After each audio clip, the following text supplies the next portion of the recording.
Power begins from within. If you're aware of who you are, if you're aware of what you're good at, what you're not good at, if you're able to see how emotions kind of govern your life, if you can learn what your weaknesses are and how to control them, you can't ever get complete control, but awareness is almost enough. Slowly through this process of knowing who you are and understanding other people and how they operate so you don't make stupid mistakes in life, you can increase that little tiny margin more and more and more, and you will be a person of power. Law number 1 in the 48 Laws of Power is called never outshine the master. And almost every single person in the world has violated that law, myself included. Basically how it works, you're so eager to impress your boss or whomever in your new job that you try so hard that you make him or her feel insecure. Like maybe you're younger and better than they are. And because of that, you're fired, or something bad happens to you, and you never know why. Do you think meditation is allowing you to make more interesting connections because of the quiet? Yes, I mean, I'm not going to go too deeply into this. It's a theory of creativity that's not my own, but that I use a lot in Mastery. And basically the idea is that ideas are generated in the unconscious. They're not generated consciously. Your conscious mind is very limited what you can hold in your memory. Right. But unconsciously, in your subconscious, when you're asleep, when you're dreaming, the mind is filled with thousands upon thousands of ideas and things that are there, that are lingering there. And connections are being made all of the time. And occasionally those connections float up to your conscious mind, and you have a brilliant idea about how to do something. 1 out of 10 people are like great manipulators. And there just takes one person and they can ruin your life. We were born with this natural talent. Every single person is born with this talent for getting inside the minds of other people. It's something that you're not even aware of. How do they need to conceive of that? To what end are they using that skill to make their own dreams come true? First thing is, you're not aware of this power that you have. You're walking around in life, I'm not critical because I'm the same, sort of sleepwalking. You're inside hearing your own thoughts day in, day out, like a continually, circling loop in your head.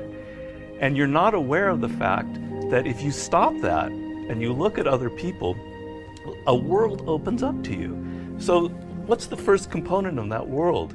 Nonverbal communication. 95% of what really matters in communication between people is not through words. Words are used to deceive you, to disguise what people are really thinking. What are just a step or two that they can take down that path starting today? The first thing to understand is the most important, and that it is a skill.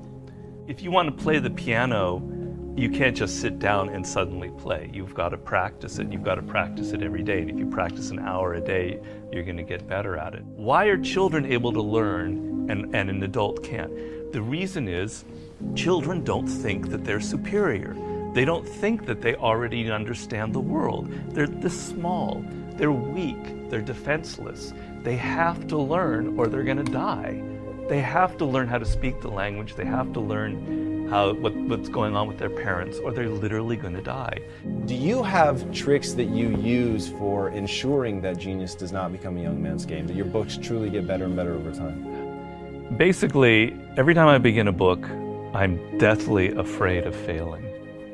I feel like, it's not going to sell as well as the last book. I'm losing it. I got to go back to square one. Each project, each thing that you do in life, you have to kind of create that feeling in the gut like, I don't know if I'm going to be able to pull it off.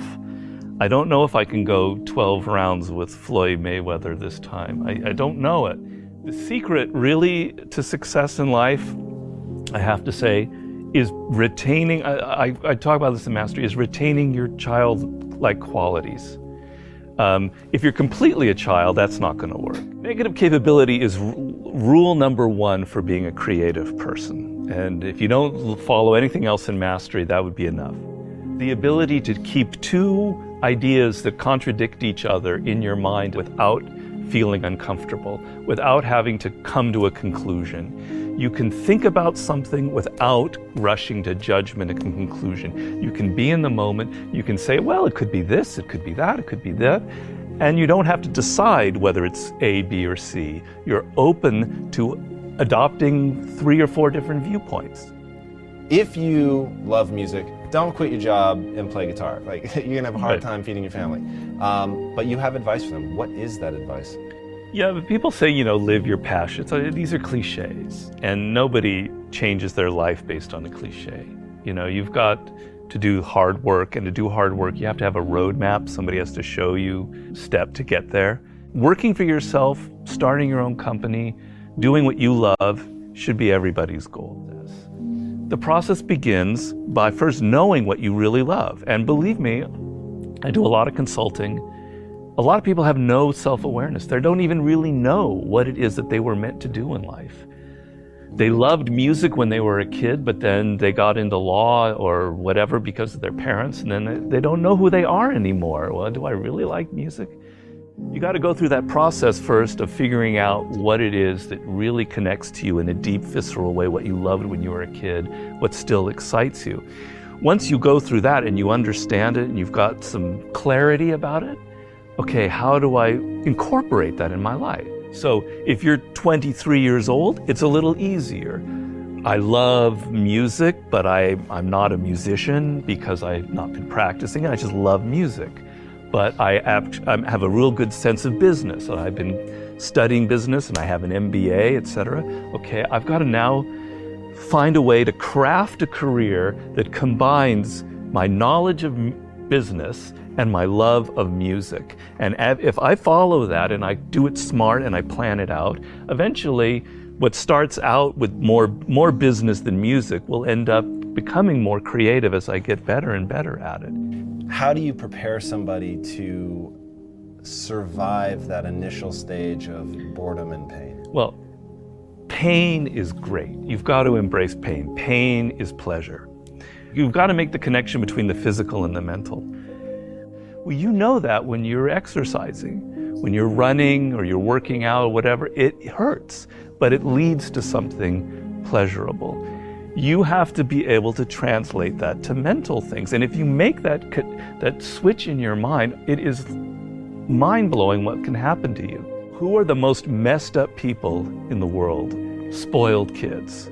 Kids who are given everything, who have a rich father or mother and they don't have to work or try. They are the most messed up people you'll ever meet. Each person, I make this point in Mastery, is born unique. And it's kind of one of those cliches. Yeah. But there's science to it. The science is your DNA will never be repeated.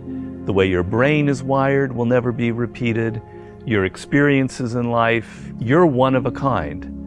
And it's an amazing thought if you think about it. Of all of the billions of humans that have lived and will ever live, there will never be anybody who is wired like you are wired.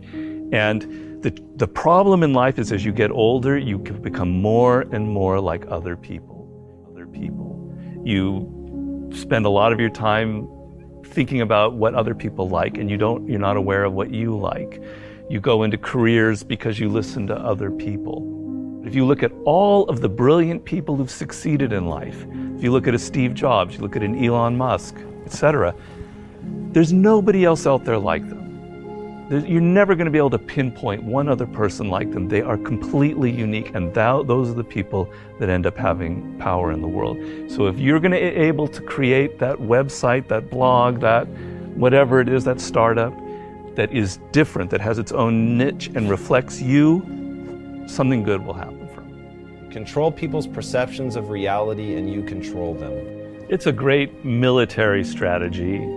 Comes from the great Colonel Boyd, who invented what's known as the OODA loop. And he came up with the OODA loop, which means orientation, observation, decision, action. You have to observe what is happening, orient yourself into the context of it, decide what you need to do, and act. We want to believe that there are shortcuts to success. We want to believe we can take a drug or we can do something that'll make it quick and easy. But the truth is, it takes grit. It takes persistence. So it's hard to understand what could happen to you in 10 years in a visceral gut way of what it means to have failed in life. And to me, failure in life is not having money. It's not realizing your potential. You're 60 years old and you said, I could have been this, and I never did it. That's like the worst thought I think anybody can have. And you don't think about it in the moment because your life is okay. But you've got to wake up and understand that there's an urgency here, and that if you're not practicing something now, if you're not aware, if you don't have a path towards something better, you're rotting on the vine, and that day of reckoning will come at some point, and it will be painful. You're not going to feel it suddenly, it'll be slow, but it'll come and it won't be good. Just being aware that you now have a plan is enough to lift you out of that depression. Okay, I'm working at Burger King, but I know I'm going to get to this community college and get a degree here after I save enough money.